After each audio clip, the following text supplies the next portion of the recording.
Praise God. Okay, sa gabing ito ay tutuloy natin ang ating pag-aaral, mga kapatid. Salamat sa Diyos. Amen sa Kanyang kabutihan sa atin. Praise God. At muli tayong pagkalooban ng pagkakataon.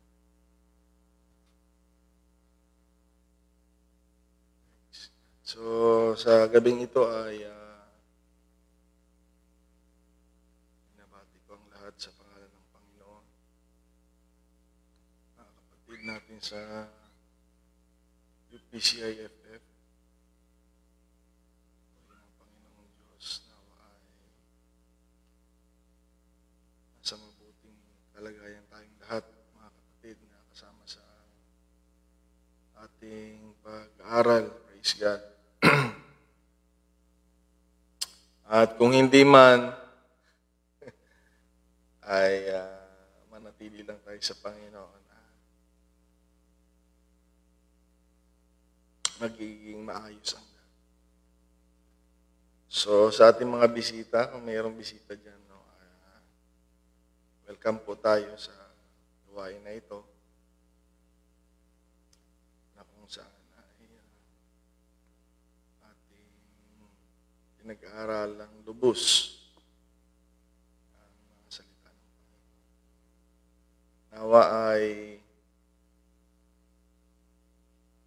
matuto tayo ayon sa kalooban ng Panginoon. Amen. So, sa hindi pagtatagal ay dumulog tayo sa Panginoon sa pananalangin. Let us come before the Lord in prayer, mga kapatid. At samahan niyo ako na dumalangin sa Panginoon, lumapit sa Diyos, sapagkat kailangan natin ng Diyos sa lahat ng panahon, lalong-lalo na sa pag-aaral ng salita niya, mga kapatid, dahil wala tayong gabay ng Panginoon, magkakaroon tayo ng sariling personal na paniniwala at napakadelikado po nun, mga kapatid. Kaya tulungan tayo ng Diyos, mga kapatid. So, let us pray, mga kapatid. Manalangin tayo. Praise God. Sinasamba ka namin, Panginoon. Pinupuri ka namin, dakilang Diyos. Wala kang katulad, banal, matuwid, tapat, mabuting Panginoon. O Panginoong Hesus, maraming salamat sa patuloy na pag-iingat mo sa amin, sa maghapon, sa mga nagdaang araw. Lord God, sa pangunguna mo sa aming buhay, sa pagkaloob mo sa aming mga pangailangan. Thank you, Lord. At maging sa mga bagay na hindi namin dinalangin at hiniling ay iyong pinagkaloob, Lord. Salamat po rin, Lord Diyos. Salamat din, Lord, sa gabing ito, na kung saan ay pinagkalooban mo kami ng pagkakataon at panahon na mag-aral, Lord. Naway malugod ka at dalangin namin ang bendisyon mo, Lord. Linisin mo at hugasan, Panginoong Diyos, ang bawat isa ng banal na dugo. Maghari ang salita mo sa aming mga buhay. Ang iyong presensya ay sumaamin kung nasaan naroon ang iyong mga anak. Lord, lukuban mo kami, Panginoong Diyos, ng iyong kaliwanagan upang mawaksi ang anumang kadiliman, Panginoong Diyos, na maaring gumulo sa buhay ng iyong mga anak. Palayain mo ang bawat isa sa katotohanan ng salita mo, sa kapangyarihan ng Espiritu Santo at ng iyong makapangyarihan pangalan. Pagpalain mo ang iyong mga anak. Palahin mo ang bawat mag-aaral, Panginoon, ng iyong salita, makikinig. Lord, salamat sa gabing ito, Lord, habang inangkin namin ng tagumpay na nagmumula sa iyo, Panginoon. Maluwalhati ka, malugod ka nawa sa bawat isa, Panginoon.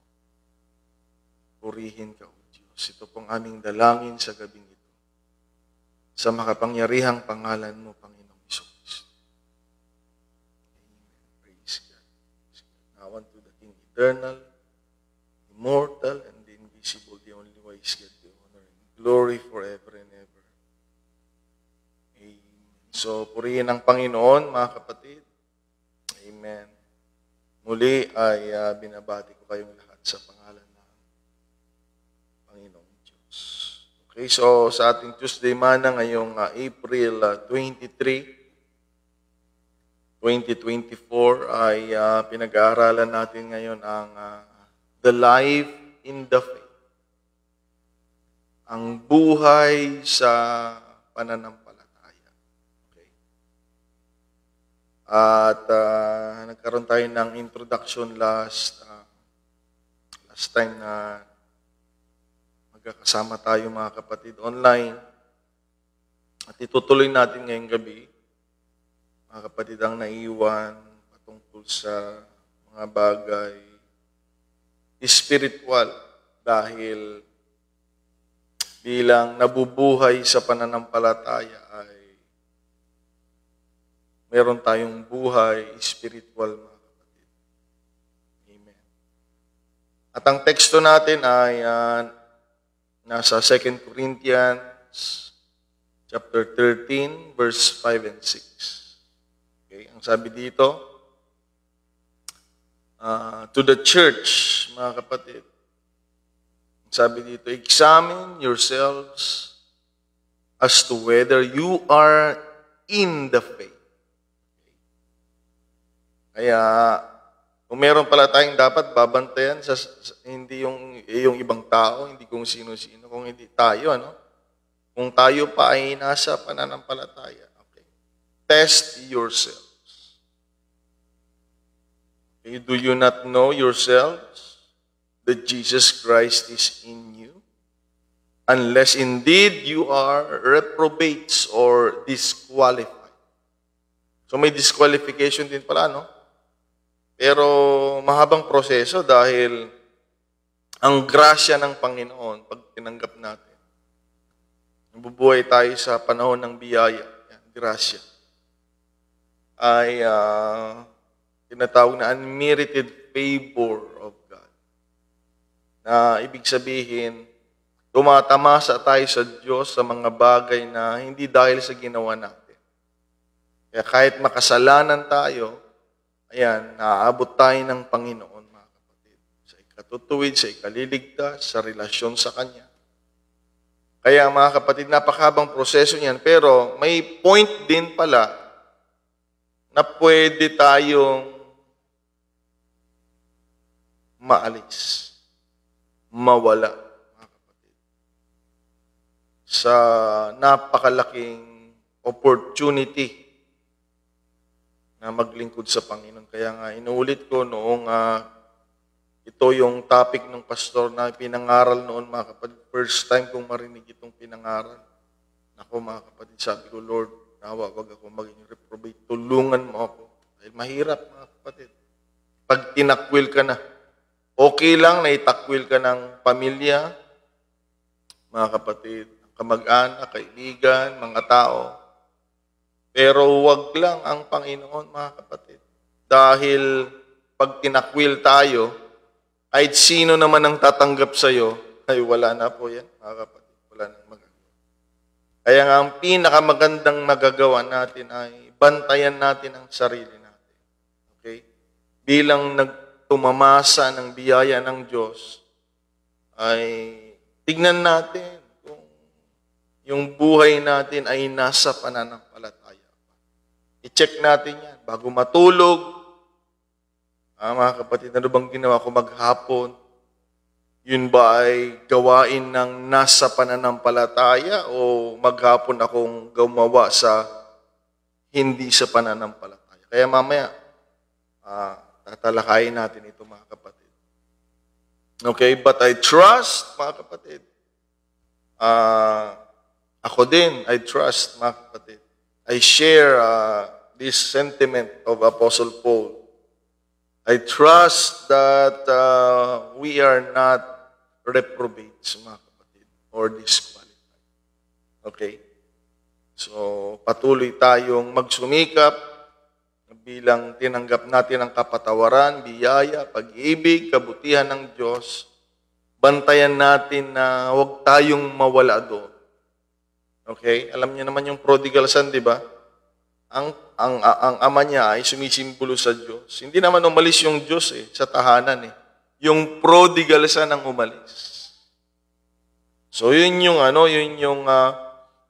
examinin natin, mga kapatid. Dahil hindi naman siya nakarating sa far journey. Kaagad Pagtalikod ba niya, malayo na siya? Hindi. Nagsimula yan sa mga single steps. May mga hakbang. Kaya, yun yung tignan natin. Saan ba ako patutungo? Yan, mga kapatid. Araw-araw, i-check natin yan. Saan ba ako papunta? Palapit ba ako sa Panginoon o palayo ako? Okay, dahil last time na pinag-usapan natin ito ay pinakita ko sa inyo ang pagkakaiba ng meron kang pananampalataya sa buhay mo ay nasa pananampalataya. Magkaiba yun. Dahil nagamit natin ang halimbawa ang demonyo, mga kapatid, na merong paniniwala, naniniwala siyang meron isang Diyos. Na mabuti yun, sabi ng James. Okay?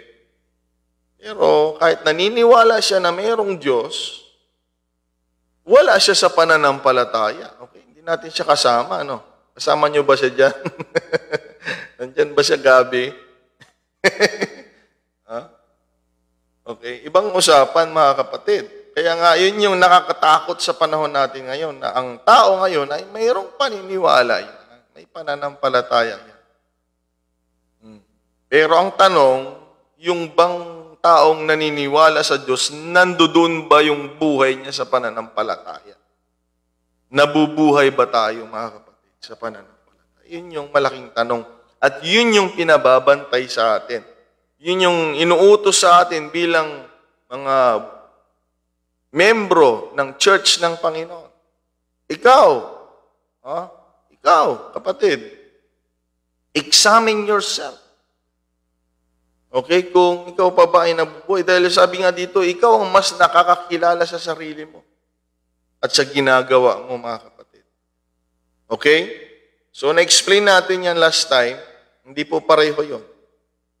Na meron kang pananampalataya, pwedeng wala ka sa pananampalataya. Okay? Pero pag ikaw ay nasa pananampalataya, sigurado meron kang pananampalataya. Kaya, yun yung i-check natin. Dahil lahat tayo naniniwala, may Diyos, may salitang Diyos. Lahat tayo. Lahat. Kahit hindi nagsisimba. Pero ang tanong, mga kapatid, nandoon pa ba tayo sa pananampalataya?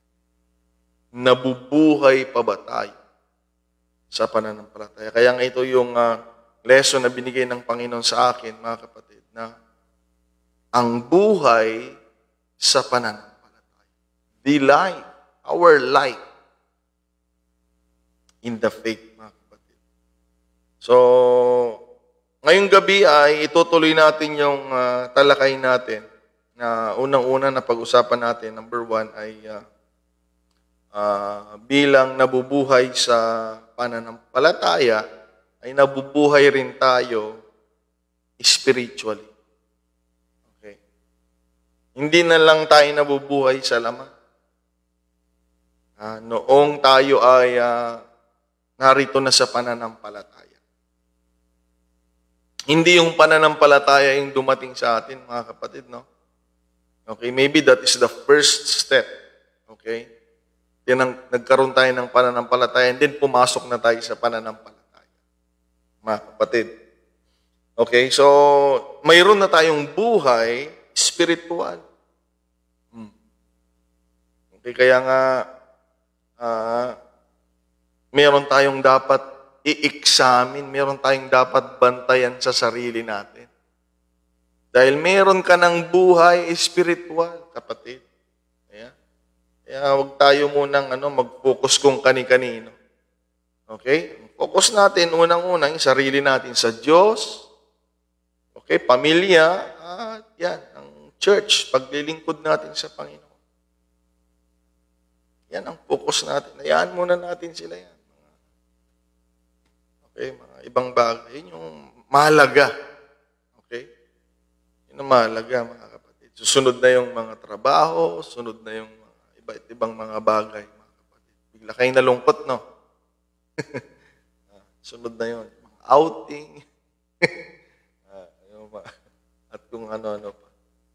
Kasama naman yun, yung relaxation. Pero meron tayong pangunahing dapat tignan. Okay?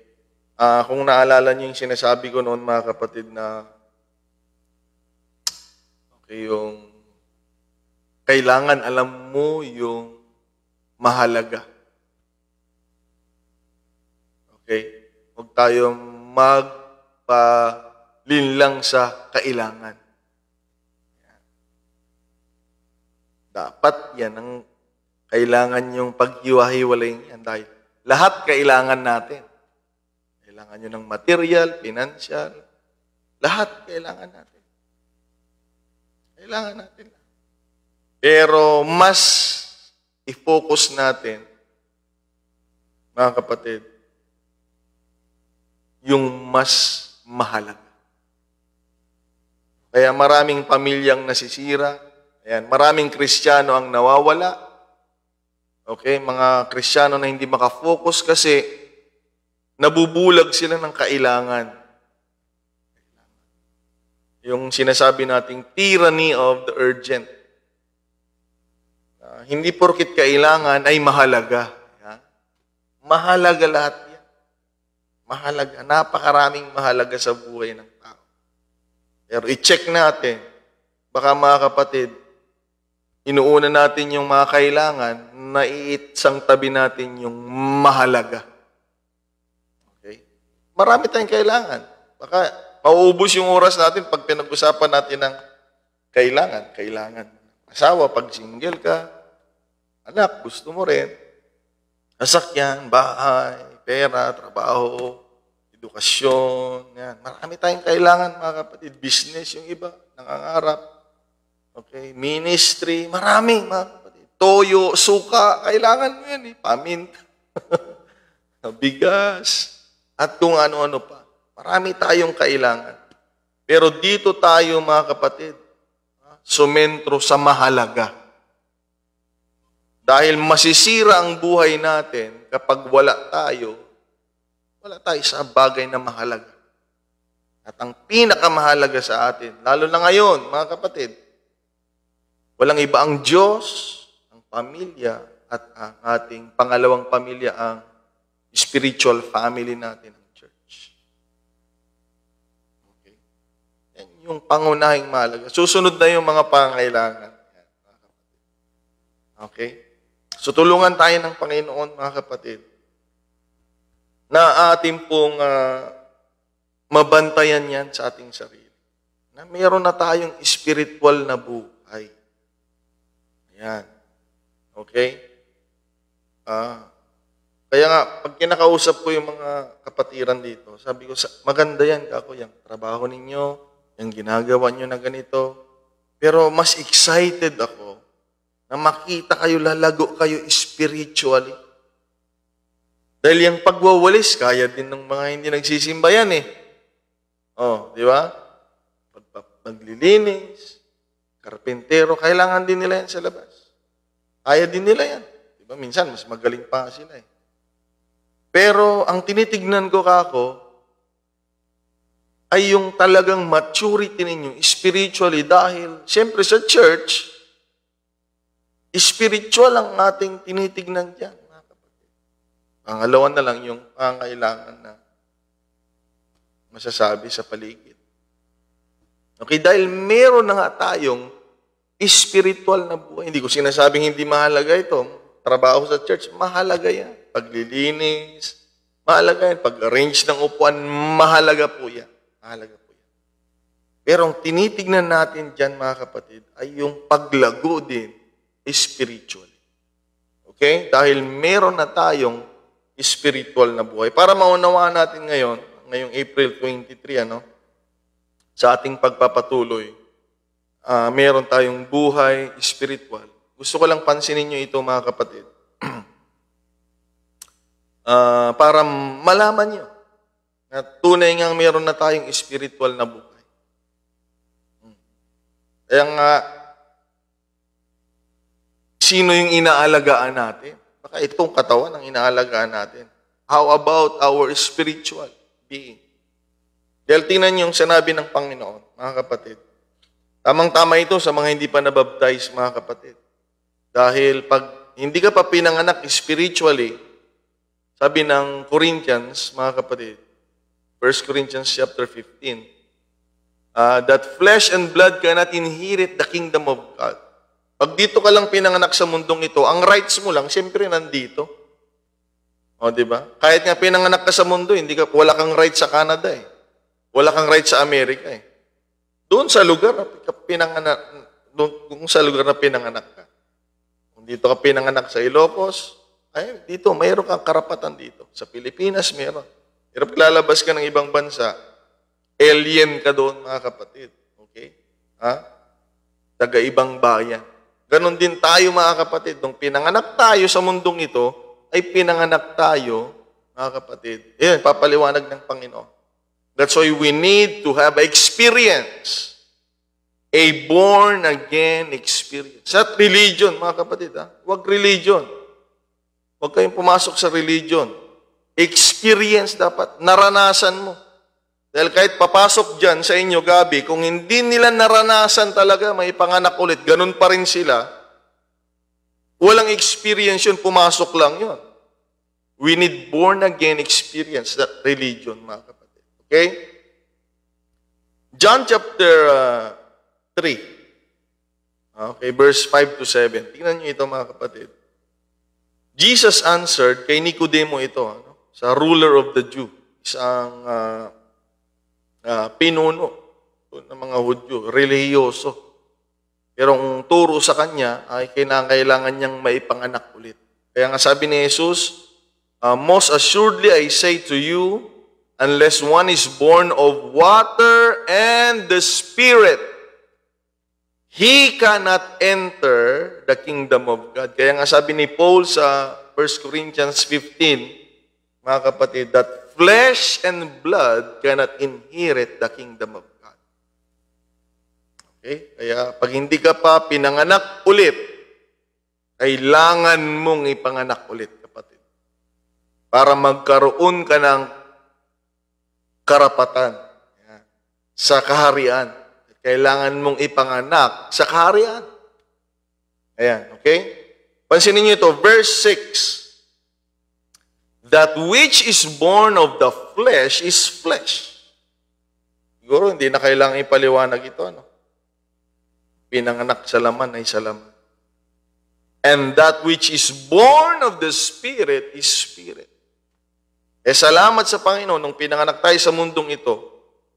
Okay, na meron tayong kalikasan na masama, makagawa ng kasalanan. Okay, na kahit hindi turuan ng taong magkasala, ay may kalikasan tayo, nagagawa ng masama. Napag-aralan natin yan last time. By Paul's confession to the members of the Church of Romans. Ang ganda nga ng Romans dahil ang membro doon ay mga Hudyo at mga Hintil na pinanganak muli na naglilingkod sa Panginoon. Kinonfess niya doon, sabi niya, last time, kung naalala ninyo, ang sabi niya ay, in me, there is no good thing that dwells. Okay? Yung ayaw kong gawin, yung masama, yan yung nagagawa ng laman. Okay? Kaya nga masarap umattend sa church. Alam niyo kung bakit? Kahit hindi mo iniisip ang Diyos, pag nasa church ka, naiisip mo yung Diyos eh. Diba? Kahit ayaw mong makinig ng salita ng Panginoon, ayaw mong magbasa, maririnig mo doon eh. Kung ayaw mong mag-pray, makakasama ka mag-pray. Ayaw mong sumamba, mapapasamba ka. Kaya nga, matuto tayong magpasalamat kapag nasa church tayo, mga kapatid. At magpasalamat tayo sa mga taong nagdala sa atin. Huwag niyong kalimutan yung mga yun. Ako hindi ko makalimutan. Okay? Dinala ko ng kuya ko sa pananampalatayang ito. Salamat sa Diyos. Okay? Dahil itong laman, pag dito ka lang pinanganak, yung kalikasan lang ng laman yung magagawa natin. Pero noong tayo pinanganak na muli, mga kapatid, tayo ay pinanganak na rin spiritually. Ayan, salamat sa Panginoong Diyos, mga kapatid. Okay, ulitin ko ha. ang pinanganak sa laman ay sa laman. Kaya huwag kayong maniniwala sa turo, mga kapatid, na yung nanay ko, nung meron kasing ganun, mga explanation, mga kapatid, eh. Yun ang yung sinasabi ko, meron silang personal na ginagamit na hindi yung tinuturo yung salita ng Panginoon. Nung lumabas daw sila sa tiyan nila, hindi na sila kailangang i-baptize dahil may tubig na daw. So bakit pala inuutos ng Panginoon pa rin sa tao? Kaya, kung alam naman ng Diyos na may tubig sa loob, mga kapatid. So kailangan kasing ipanganak ulit. Okay? Tulungan tayo ng ating Panginoong Diyos. So do not marvel that I said to you, sabi ng Panginoon, you must be born again. Kapatid, we need to be born again. Yung mga bisita natin dyan sa UPCAFF, papaliwanag nila sa inyo.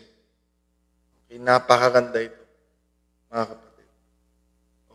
So, pinanganak na tayo. Sabihin mo sa katabi mo, pinanganak na tayo spiritually. Kaya yung sabi ni Paul na, examine yourselves if you are in the faith. Dahil may buhay na tayo spiritually, kapatid. Okay?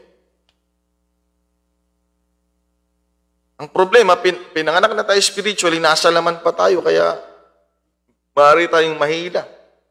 Kaya nga, let us examine ourselves if we are still in the faith. Test yourself, sabi ni Paul. Subukan natin, tignan natin. Nasa pananampalataya pa ba ako? Okay? Pansinin niyo ito, mga kapatid. Dito iikot yung pag-usapan natin spiritually. Spiritual you. Okay? Yung spiritual part of you, mga kapatid.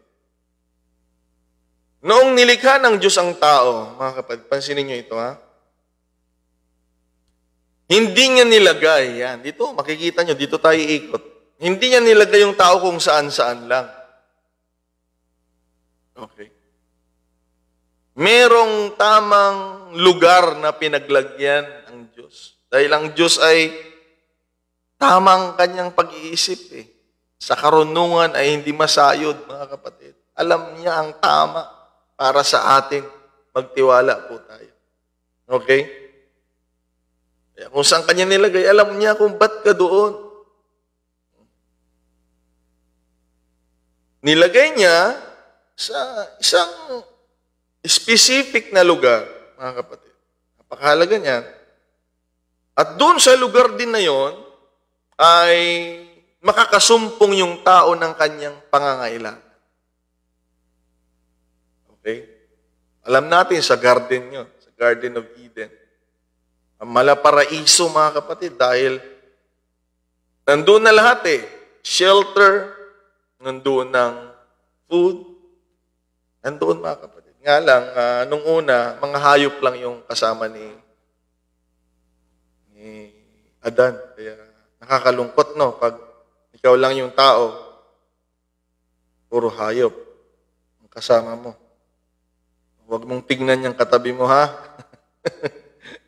Sabi ko, si Adan yun noon, nung wala pa si Eva, mga kapatid. Okay? Bakit kaya hindi nilagay ng Diyos si Adan sa dagat, no? Naisip niyo ba yun? Ba't na lang kayo hindi sa dagat? No? Bakit? Dahil alam ng Diyos na hindi siya para doon. Mayroong tuko, mga kapatid. Diba? Ang pinakamalaking bahagi dito sa mundong ito ay ang tubig.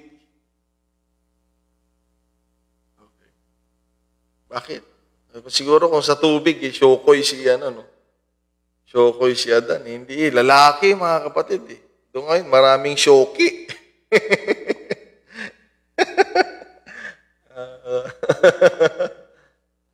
Okay. So, mayroong dalawang bagay na makikita natin mula pa nung pasimula. Ginawa niya ng Diyos sa tao na may tamang lugar dahil kung sa tubig nilagay ng Panginoon ang tao, wala. walang hindi tamang lugar at di siya makakain. Doon lang tayo ikot, mga kapatid. Meron akong ilalagay na pwede ba ako mag-comment dito at may ilalagay akong picture, mga kapatid? Pwede kaya yon dito sa Facebook na ito? Pwede ba? Gab? Pwede ba akong mag-reply ng Gab, mag-ano ako sa'yo, ha? Ay, hindi po pwede. Hindi po pwede. Meron akong kinuhang picture, mga kapatid. Hiniram ko. Nakita ko. Hindi pwede. Hindi pwede. Ano ko na lang, isalarawan ko na lang yung picture. Hindi ko mailagay pala dyan. Sayang. Doon sa picture, mga kapatid, yung caption niya, nagko-complain yung nag-aalaga. Kasi meron siyang alagang tilapia, dalawa yun eh.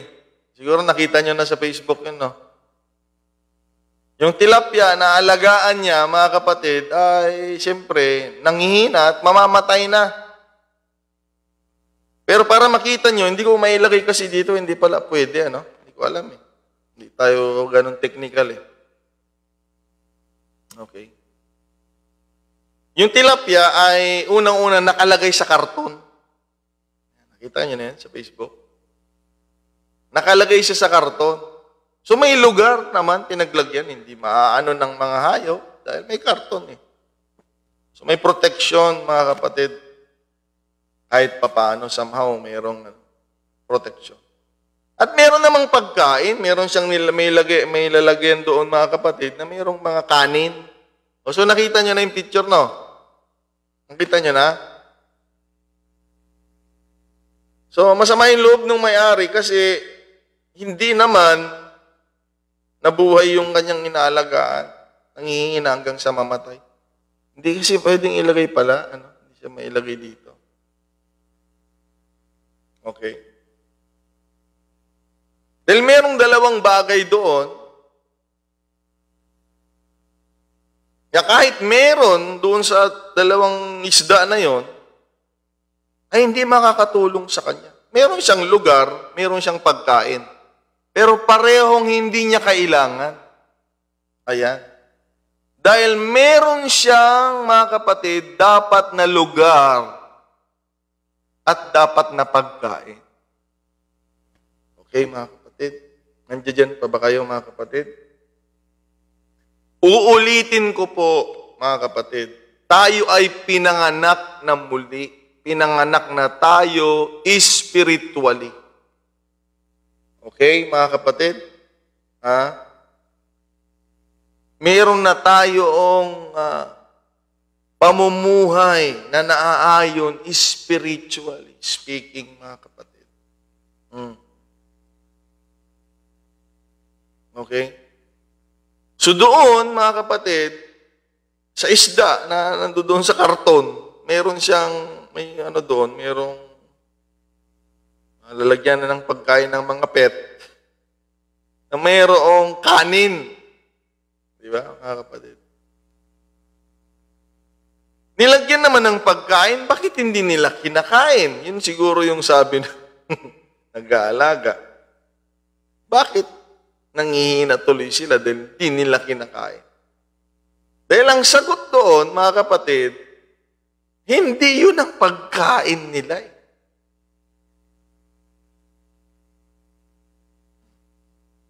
Okay, ito mababaw lang na ilustrasyon to, kaya dapat alam natin ito, no?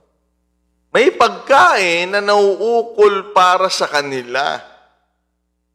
Amen, mga kapatid. Kaya bilang pinanganak na spiritually, number one, meron tayong mga bagay na masusupply din dapat para sa spiritual nating pagkatao. Kaya hindi natin pwedeng ibigay ang mga bagay na ayon sa kaparaanan natin para sa spiritual. Okay? Sabi ni Jesus Christ, ang pinanganak sa laman ay sa laman. ang pinanganak sa Espiritu ay Espiritu, mga kapatid. Magkaiba po yun. Napag-usapan natin last time, iba ang nasa ng laman, iba ang nasa ng Espiritu. At ito yung nakakalungkot. Itong laman ay laban sa Espiritu. At ang Espiritu ay ganun din laban sa laman. Okay? Kaya huwag tayong magpakakampante, meron pa tayong buhay dito sa laman. Okay? Hindi lahat ng pumapasok sa church, alam nyo yan, ay nananatiling nag-i-enjoy mabuhay spiritually. Mga kapatid. Meron, Brother Gabi, nag-aabang ng mga pagkakamali, ng mga bagay na pwede nilang rason para umalis. Dahil merong gusto talaga itong laman. Lalo na sa atin, mga kapatid. Hindi ka pwede iinom dito eh.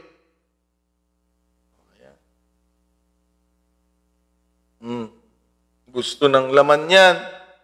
Mga kapatid, nako. Mga kapatid.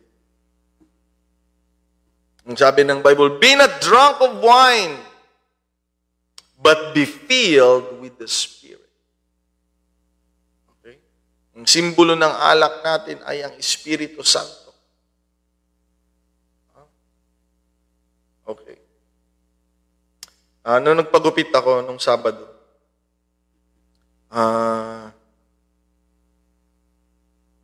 umuwi na yung barbero. Kaya ang naggupit sa akin yung pamangkin niya. Sabi niya, umuwi na si Tito, sabi niya, nanginginig yung kamay niya. Sabi, bakit? Nahihiya siyang sabihin sa akin. Sabi niya, kasi yung uncle ko, sabi niya, pag hindi nakatikim ng alak yun, ganun yun. Kaya kailangan niya yun, uminom ng alak. Siyempre, wala naman magpagupit sa kanya sa barbershop pag nag-umiinom siya doon, mga kapatid. Kaya hindi ganitong itsura ko pag punks ako ba? So, umuwi dahil nanginginig daw siya, kailangan niya yun. Okay. Kaya minsan mahirap umalis sa bisyo dahil yun, hinahanap na ng katawan. Lalo na yung matatanda. Kapag wala naman sigurong matanda dito. Ay umiinom pa rin sila. Ang hirap tanggalin sa matanda. Kasi yun, pag matanda ka na kasi, madali nang lumamig yung pakiramdam. Kaya mga kapatid, yan, pag natutulog kami dito, tinatawanan nila ako dyan. Sa kwarto dahil balot na balot ako, nakalabas lang ito, mga kapatid. Ito lang nakalabas. Nakabalot talaga. Sila, gusto nila ng malamig. Kaya nung napunta ako sa Ilocos Norte noon, binigyan nila ako ng kwarto. Ay, salamat ako, hindi ako nag-aircon. Nag-electric pan ako. Dahil madali ka ng lamigin, mga kapatid. Lalo na yung matatanda, Hindi naman ako matandang-matanda, mga kapatid. Lalo na sila. Kaya nga, nasanay sila na, yung tatay ko noon, shot lang yun, ang hapon. Isa, dalawa lang. Kaya, hinahanap na ng katawan nila. Hindi naman masarap yung alak eh. Di ba? Hindi naman masarap eh. Gumaganon nga tayo dahil mapait. Pero yung natutulong sa kanila. Umiinit yung katawan nila, mga kapatid. Kaya na nilang matulog na nakahubad, nakahiga sila sa, sa sahig na malamig. Ang hirap lumabas, sabi, parang ganun mga kapatid. So may hinahanap itong laman na ito. Kaya ang mabilis inganyuhin itong laman eh. Kaya mag-ingat tayo, sabi ng topiko natin, examine yourself. Prove yourself. Okay? Yun mga kapatid. Diba? Ito ang nakakalungkot talaga sa atin. Makinig kayong lahat. Pag gutom ka, ramdam na ramdam mo eh. Diba? Ano bang niluto nyo dyan sa yung PCIF. Ngayon, yung merienda nyo dyan. At kaya nga, gusto nyo nang matapos eh. Gusto nyo nang matapos eh. Ang isang bagay dito, nararamdaman mo eh, yung kagutuman. Pero spiritually, mga kapatid, bihira mong maramdaman yan. Bihira. Bihira. Nararamdaman din. Hindi ko sinasabing hindi. Nararamdaman. Pag matagal ka na, ayan. Pag nag-30 years, mahigit ka na, ayan. Hinahanap mo na yan. Panalangin, Word of God. Pero siyempre, pag bago ka pa lang, mas nabuhay ka ng laman eh. Nagsimula ka sa laman. Kaya nga itong mga bata, gusto natin silang i-train, ma-expose sila sa church. Lumaki sila sa church para hanapin din nila yan. Ang presensya ng Panginoon, ang salita ng Panginoon. Mga kapatid. Okay? Mayroong tamang provision spiritually na hindi ikaw ang mag-iisip para mapakain mo, para mapalakas mo, para mapalago mo ang spiritual you. Mga kapatid. May paraan. Ayan. Kaya nga, pag pinanganak ka na, ito, sabi ng Bible, pinanganak ka na ulit, in 1 Peter chapter 2, verse 2, sabi niya, as newborn babes desire the sincere milk of the word, that ye may grow thereby. Ang pinakagatas mo dapat ay ang salita ng Diyos. Diba? Yung mga bata, iniiyakan nila yan. Hindi pa nga sila nakakakita eh. Pero pag naisubo na sa kanila yung dede nila, mga kapatid, tumatahimik na sila. Wala silang pakialam kung sino yung tatay nila. Ayan.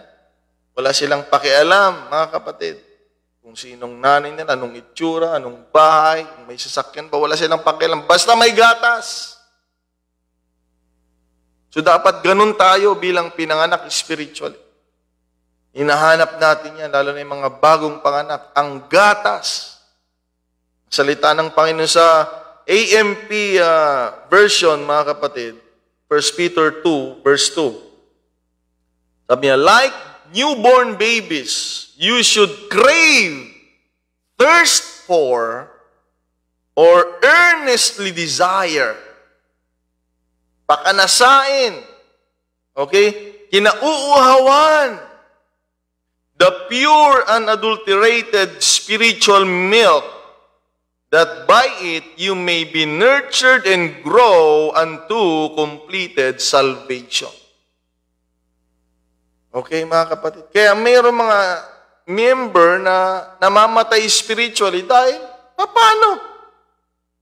Umiinom ka ng vitamin, kumakain ka, natutulog ka, nagpapahinga ka, kumakain ka na, puro kang kakain eh. Di ba? Hindi ako naniniwala sa 3 times a day eh, na pagkain ng tao eh. Mahigit na nga eh, yung iba eh, mahigit 3 times a day.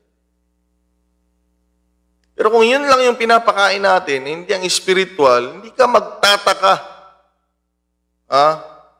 Wala na yung gana sa panalangin, wala na yung gana sa mga spiritual na bagay. Then namamatay na. Okay, dapat lagi yan. Okay? Ang salita ng Panginoon. Okay? Sa NLT version, 1 Peter chapter 2, verse 2, you must crave pure spiritual milk so that you can grow into the fullness of your salvation. Cry out for this nourishment as a baby cries for milk. Kung paano iyakan ng laman ng bata ang gatas, dapat bilang spiritual na tao, pinanganak tayo spiritually, dapat meron din tayong pagtangis. We need the Word of God, mga kapatid.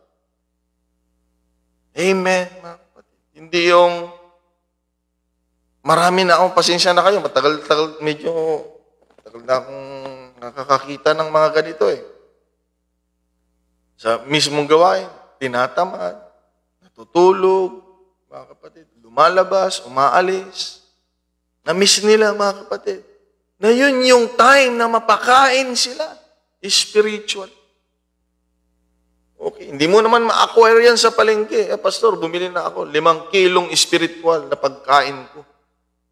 Maraming stock sa bahay, pastor. Spiritually. Hindi. Kailangan mo nga ng pastor na maglilid sa iyo eh. Dahil baka kung ano-anong makain mo. Ito yung tukso mga kapatid sa atin. Marami naman sa Facebook, pastor. Marami naman sa YouTube. Mas magaling pa nga sa inyo eh. Pero hindi sila yung pastor na pinadala sa inyo ng Panginoon. Okay, mga kapatid. Dahil kung pastor mo magtuturo sa iyo, gusto niya sa ikaliligtas mo. Matulungan ka niya at merong mas nakakakilala sa iyo, ang Diyos at ang pastor mo, mga kapatid. Hindi ka naman kilala niyan, magagaling sa Facebook at saka sa mga tawag dito, sa YouTube, mga kapatid. Kailangan natin. Kaya nga kami, may sectional conference. Meron kaming district conference. Meron din kaming, mga kapatid, general conference. Tapos nakakadalo pa rin kami sa mga conference ng nanay, youth. Nakakadalo pa rin kami. Iba't ibang departamento.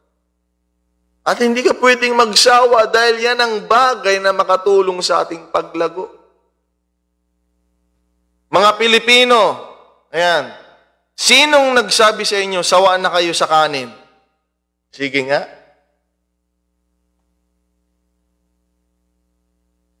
Diba? Kami kasi hindi kami nag-almusal dito. Mga bata. Ako kape lang. Okay. Pag sinisipag, lalo pag may gagawin, kumakain ako. Lalo pag magbubuhat, kakain. Pero wala nagsawa na siya sa kanin. Dito, ayan tayo, ito, Ilocos, ito, Pilipinas, 3 beses. Ang migat, tangal daw, hapunan, may kanin. Ba't di tayo nagsasawa? Sana ganon din tayo, spiritually. Okay? Dapat ganon tayo. Sa umaga, pagkatapos ko mag-pray, nagko-quote ako ng verses. Nire-rehearse ko yan. Huwag tayong magsawa. Nagbabasa pa rin, mga kapatid. Bukod sa pag-aaral, meron din akong inaaral. Tapos nagbabasa pa rin tayo. Because we are already born of the Spirit. Kailangan tayong ingatan to't mapalago natin. Ulitin ko ninanasa ng laman niya, spiritual na talunin. Ganon din naman ang spiritual sa ating laman. They are contrary one to another. Kaya dapat lagi tayong malakas. Spiritually, mga kapatid. Okay, dahil pag hindi, pagdating ng pagsubok, pagdating ng problema, tapos spiritually immature tayo, nako po, mga kapatid. Ayan. Kung saan-saan na tayo pupunta. Kung ano-ano nang pinaniniwalaan natin. O tulungan tayo ng Panginoon. Ngunit salamat sa Panginoon, mga kapatid, kaya maganda sa church, kahit hindi mo hinihingi, mayroong salita na mapapakinggan mo mula sa ating Panginoon. Purihin ang Panginoon. Hindi lang gatas ang salita ng Panginoon. Okay? Tingnan nyo rin ito. Hebrews chapter 5, verse 12, mga kapatid. Kailangan din tayong lumago. Hindi pwede gatas lang ng gatas, mga kapatid. Hindi pwede yun, pangit tignan. Laki-laki mo, tapos dala-dala mo yung chupon. Pangit, no? Naka-Amerikana ka, okay, nakabarong ka, pero hawak mo chupon. Pangit yun. Merong pagkain para sa mga matured, mga kapatid. Okay, Hebrews 5:12 to 14. For though by this time you ought to be teachers. Matured kasi sila eh. Napaka-immature sila. Gusto rin nila. Palagi nilang bautismo ang pinagtuturo sa kanila. Hindi ka lalago. 10 years ka na, gusto ko lang lesson, Pastor, bautismo eh. Hindi ka lalago. Okay? Sa Hebrews chapter 6 yun eh. Sabi, huwag laging ganun. Dahil kasi gusto nila pangunahin lang eh. So pinaliwanag ni Paul, dapat nga nagtuturo na kayo eh, kayong matatagal. Dahil noon sa church, mga kapatid, everyone is a preacher and teacher of the word. Naawa sila sa mga tao noon, kaya binabahagi nila ang salita ng Diyos at tinanggap nila. Yun yung kulang sa atin, awa sa ibang tao. Hindi mo kailangang maging marunong, mga kapatid. Nung nagtatrabaho ko noon sa Cavite, 3 bersikulo lang yung alam ko. Acts chapter 2 verse 38, tsaka John chapter 3. Oh. Pero pag break time namin, sinishare ko yun. Hindi dahil marunong ako. Hindi dahil marami akong alam sa Biblia. Hindi yun yung pinakapangunahing bagay na makatulong sa tao. At ang lakas ng loob na nagtutulak sa akin. Kaya kahit tatatlo lang ang bersikulo ko, kahit wala pa akong alam, binabahagi ko yun, mga kapatid, dahil naaawa ako sa kanila. Kaya kung ang dahilan mo, kailangan, pastor, maging marunong muna ako. Kailangan, pastor, marami akong alam. Kung kahit marami kang alam, na bersikulo, kahit magaling ka, kung wala kang habag at awa sa mga tao, hindi mo maibabahagi yan, mga kapatid. Kalain mo yun, akala mo kung sino ako noon, pag nag-share ako sa kanila. 3 bersikulo. Wala akong kaalam. Pero may awa ako sa kanila. Pero hindi naman po pwede na 5 taon, puro na lang bautismo ang pag-aralan natin, pastor. Hindi po pwede yun. Walang paglago doon, mga kapatid. Sa simula lang. Okay? So sabi dito, for though by this time you ought to be teachers, you need someone to teach you again the first principles of the oracles of God. And you have come to need milk and not solid food. Gusto niyo, lagi na lang, babalik kayo sa gatas. Gatas. Mga kapatid, pag tumatanda ka na, iba na yung gusto mo. Mga kapatid, ayan. Bulalo na. Mga kapatid. Bawal yun sa akin, pero pwedeng tikman.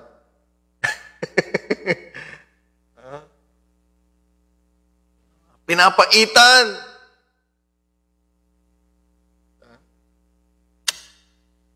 May pagkain para sa matured, mga kapatid.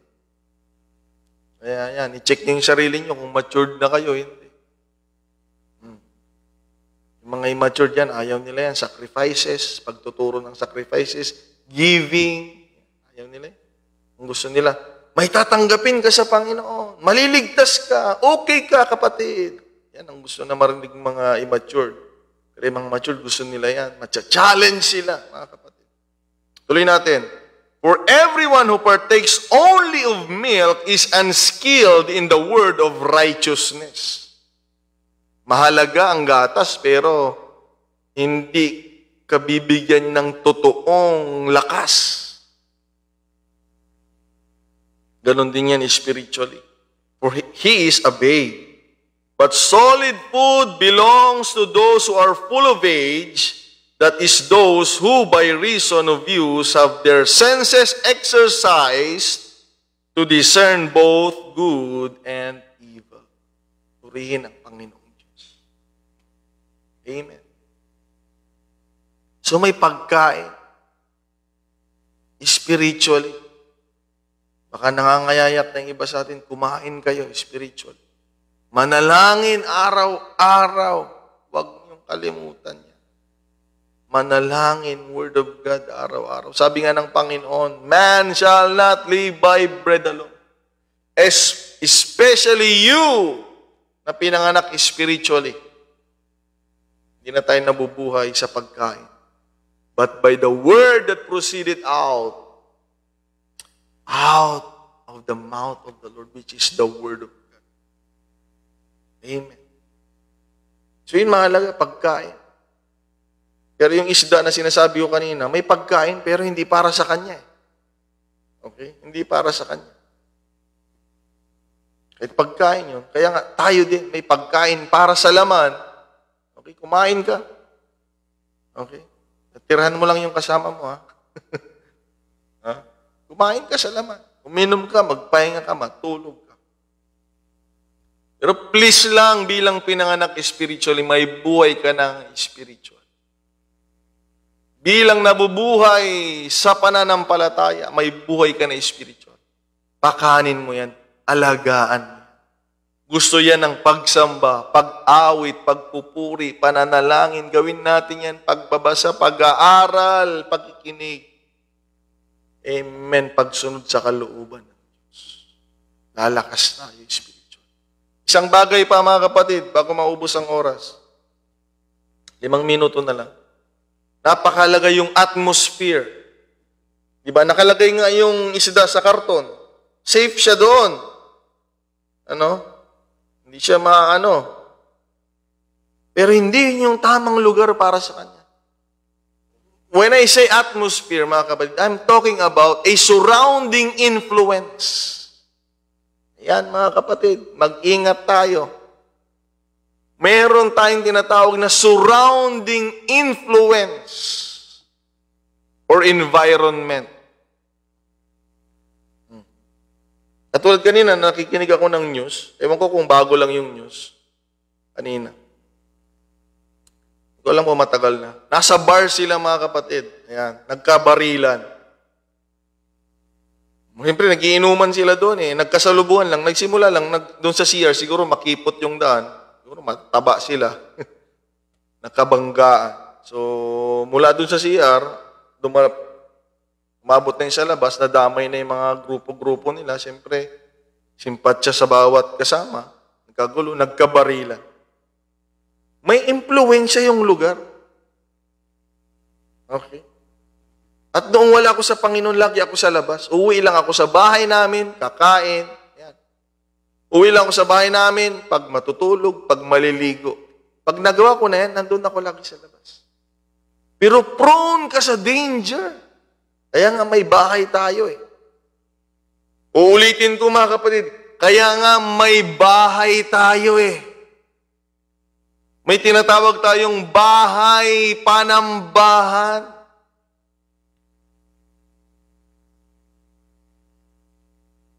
Ay kung lagi kang tambay, kahit Kristiyano ka, lagi kang tambay dyan, eh mapagkamalan kang ano dyan, kung ano-ano ka lang dyan, addict ka lang dyan, o kung sino ka lang dyan, dahil may tamang mga ano doon eh. Tao doon eh.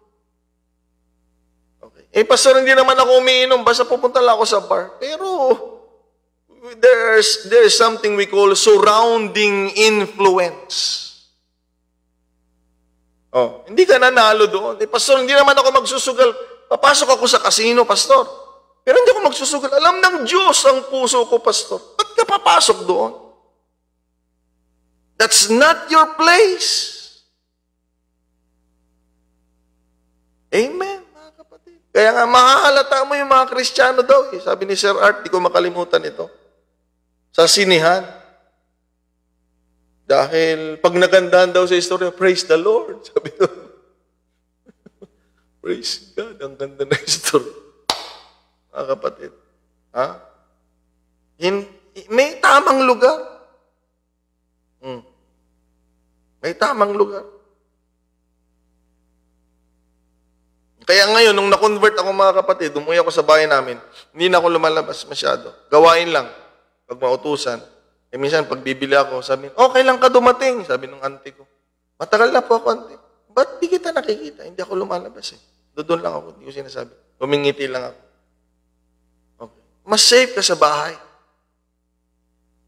Mga kapatid. Kaya ako ayaw ko dyan talaga. Yung nag-aabang ng matagal sa kalsada, ayaw ko. Ngayon, ayaw ko. Kaya nga, pag mayroong magdadaan sa akin dyan, mga kapatid, ganitong oras dadaan, ayaw kong magtagal. Galing kasi ako dyan sa tambay, mga kapatid. Ayaw ko naghahantay ng matagal. Pwede siya na kung daanan mo ako sa mall. Sa mall, marami akong pupuntahan. Okay, na pwede kong mabilhan o kita ang mga kailangan. Pero sa kalsada. So, merong surrounding influence na tinatawag, mga kapatid. Okay, mga kapatid yan. Yung PCIFF, Hindi bali, kasama kong Panginoon Pastor. Oo, pero hindi ka kukonsintihin ng Panginoon kahit makapangyarihan ng Diyos mo kung nilalagay mo yung sarili mo sa maling lugar. Nagsyabo ako, nagtulak ako ng syabo. Pero nung simula, ayaw ko din ng syabo. O hindi pa talamak ang mga nanghuhuli noon. Hindi pa alam ng mga tao ang syabo noon. Nagsasyabo sila habang nagiinuman. Ayaw ko. Ayaw ko din. Pero nung nasimulan, dahil lagi ko silang kasama eh. Kaya nga sabi ng Bible, mga kapatid, ito yung memory verse ko sa Bible. Sabi ng taong marunong, He that walketh with wise men shall be wise, but the companion of fools shall be destroyed. May influence yung kasama mo. Sabi nga ng Bible din, mga kapatid, can two walk together except they agree? Hindi ka pwedeng sasama doon na hindi ka nag-agree. Ayan, mga kapatid, malinaw ba ito? Hindi ka pupunta sa casino na ginusto mo. Ginusto mo eh. Pumunta kami sa bar pero hindi ako minom. Pero ginusto mo. Pero bilang spiritual, mga kapatid, iba na dapat yung gusto nating puntahan. Ba't di ka magtambay sa church? Ba't di ka magtambay doon sa bahay ninyo? Kung wala kang ginagawa. Meron na tayong tamang lugar, mga kapatid. Yung sabihin na spiritual sila, allergic sila sa church, mga kapatid, hindi. Ang totoong mga spiritual, kahit walang schedule sa church, pumupunta sila. Ayan, mga kapatid. Dahil pupunta talaga pag may schedule. Pero may mga tao doon, nagtatambay sila doon, nag-aaral sila doon, nagpa-fasting sila doon. Sa mamay, doon na nga sila natutulog, gumaawit sila doon. Meron tayong buhay na dapat iniingatan sa pananampalatayang ito, mga kapatid. May buhay na tayong spiritual. Tandaan nyo, examine yourselves, sabi ng Bible, mga kapatid. Amen. Basahin natin ito, mga kapatid, bago tayo magtapos, wala ng oras. Kaya nga mayroong salita dito sa Hebrews 10:25, not forsaking the assembling of ourselves together. Pakahalaga ng fellowship. We are talking about surrounding influence or atmosphere or environment, mga kapatid. As is the manner of some, but exhorting one another, and so much the more as you see the day approaching. In New Living Translation, and let us not neglect our meeting together, as some people do, but encourage and warn each other, especially now that the day of His coming back again, is drawing near. Tulungan tayo ng Panginoong Diyos. And then in 1 John chapter 1, ayan, kaya napakahalaga ng fellowship. We are talking about atmosphere. We are talking about spiritual atmosphere. We are talking about surrounding influence. Mga kapatid. Kaya nga naging ganito tayo dahil lagi tayong sumasama sa mga mananampalataya eh. Mga kapatid. Kaya ako naging ganito dahil sumasama ako sa mananampalataya. Hindi ka pwedeng maging mananampalataya na allergic ka sa mananampalataya, allergic ka sa church. Mga kapatid, delikado po yun. Delikado po yun. 1 John, ito yung mahalaga sa fellowship. Tandaan nyo ito. Itong pinakamahalaga, mahalaga yung presensya nating bawat isa, pero ito, tignan nyo ito. 1 John chapter 1, verse 3 and 4. That which we have seen and heard declare we unto you, that ye also may have fellowship with us. Ito mga tao ito sa mga alagad. Fellowship with us, and truly our fellowship is with the Father and with His Son, Jesus Christ. Kaya ang maganda sa fellowship, mga kapatid, hindi lang pala tayo ang nagkakasama. Sa fellowship natin, nandyan din ang Panginoon, ang Ama, ang Panginoong Hesukristo. Kaya huwag niyong maliitin ang pagkakatipon, kaya nga inuutos na huwag pabayaan. Okay? Naalala niyo yung sabi ng Panginoon sa Mateo, mga kapatid? Chapter 18, verse 19 and 20. Mga kapatid, nasa 2 o 3 nagkakatipon sa aking pangalan, ay naroon ako sa kalagitnaan nila. So, sa fellowship, hindi lang tayo ang magkakasama, mga kapatid. Na mismo ang mahalaga sa fellowship, sinasamahan din tayo ng Panginoon. Kaya nga tayo bumabalik at bumabalik sa fellowship dahil hindi lamang sa ating pagkikita. May nakikipagkita sa atin at meron tayong pinupuntahan, mga kapatid. We cannot deny that there is a presence of God in our fellowship. Amen. Kanina may kinausap ako dito. Ang ka-attend sa ibang reliyon. Pero sabi ko sa kanya, sige lang, tignan mong maigi ka ako. Lahat ng simbahan may pagtuturo. Pag nakinig ka kay ganito, silang tama. Pag nakarinig ka ng ganito, silang tama. Walang simbahan magsasabing silang mali. Lahat ng simbahan may pagtuturo. Sabi ko sa kanya, tandaan nyo ito mga kapatid. Pero kako, hindi mo pwedeng dayain yung sarili mo. Alam mo na naramdaman mo yung presensya ng Panginoon dito kako. Hindi mo pwedeng dayain yun. Kaya nga hindi nila tayo pwedeng mahikayat mga kapatid. Dahil sa ating fellowship, hindi lang merong pagtuturo, ang totoo, may presensya ng Panginoon. Hindi pwedeng kopyahin, hindi pwedeng dayain yan. Kaya napakaganda sa fellowship natin. May Word of God, may prayer, may mga kapatiran na kagaya natin. May presensya ng Panginoon, mga kapatid. Kaya nga sabi niya sa verse 4, 1 John chapter 1, verse 4, and these things write we unto you, that your joy may be full. Ano ang magbibigay ng kagalakan sa atin? Sa pagkakatipon natin ay nandoon ang presensya ng Panginoon. Kaya nga may nababagong buhay. Kaya nga may gumagaling. Kaya nga napapatawad tayo. Kaya nga naaayos yung buhay natin sa fellowship dahil may presensya ng Panginoon. Mga kapatid na pinanganak spiritually, alagaan natin yung pinanganak spiritually. Yung spiritual na yan, na pinanganak, yan yung magmamana ng kaharian ng Diyos. Ay ingatan mo yan. Okay? Alagaan mo yan. Okay? Mag-matured nawa yan. Okay? Mag-matured nawa yan. Ang spiritual ay iba sa laman. Ang laman, kahit hindi mo pa kainin, tatanda yan eh. Yung laman, tatanda yan. Hindi ganun ang spiritual, mga kapatid. Hindi ganun. Kailangan mong alagaan, pakainin, bigyan ng tamang lugar. Okay, kaya wag tayong maging allergic sa church. Nandyan ang mga kapwa natin mananampalataya. Nandyan ang salita ng Panginoon, ang pananalangin, pagsamba. Nandyan ang katugunan. That is also called the house of prayer. At dyan din mga kapatid, ang totoo may presensya ng Panginoon. Bilang pastor, mga kapatid, 15 years na ako nagpapastor dito sa tulong at biyaya ng Panginoon. Kung wala akong nararamdaman ng presensya ng Panginoon, mga kapatid, I will quit. Di ba? Mga kasama mo, yung makikita mo, mayroong nakasimangot, may nakikita kang natutulog. Mga kapatid, ha? Mayroong kang nakikita na, ang dami mong nakikita eh. Pero may mga blessing din naman sa church. Mga kapatid, may mga blessing, ano? Pero kung walang presensya doon ng Panginoon, mga kapatid, hindi ako magtataka. Kaya nagpapatibay sa atin dito, may binabalik-balikan tayong presensya ng Panginoon.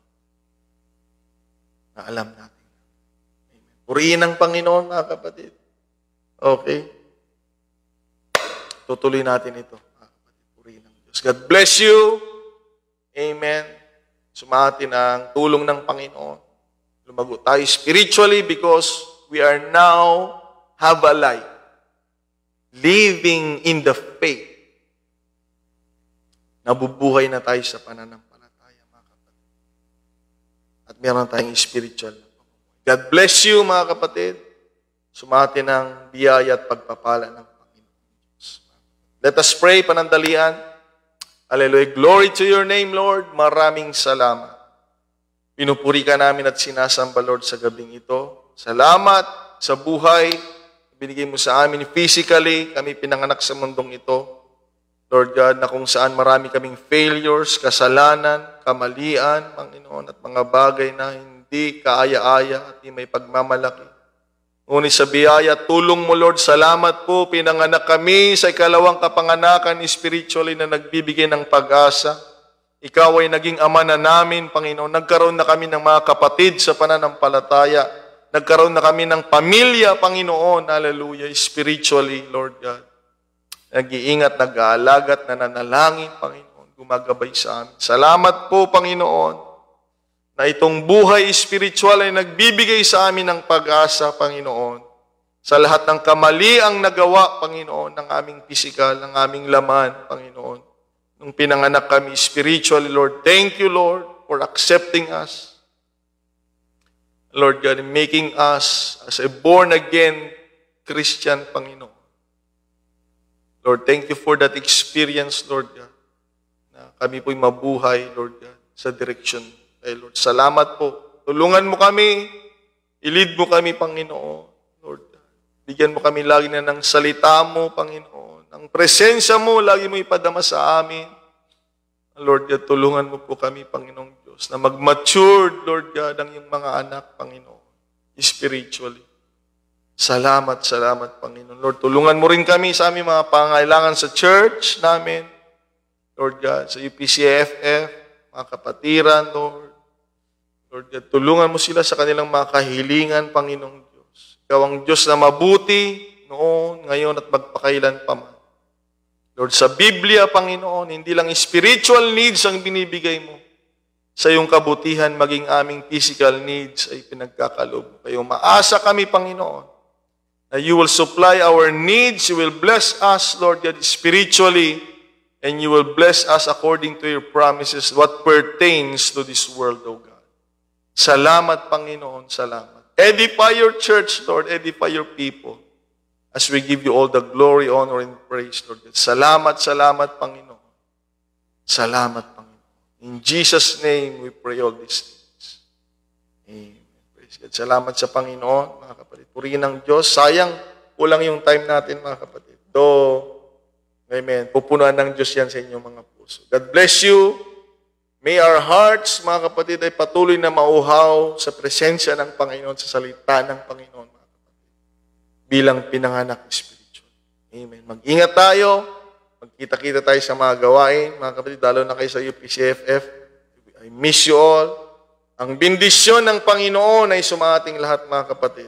Ang pagpapala ng Diyos ay sumaating sa kapurihan ng Panginoon. Hallelujah, in Jesus' name. Glory to God. Glory to God. Praise the name of the Lord. God bless everyone. Praise God.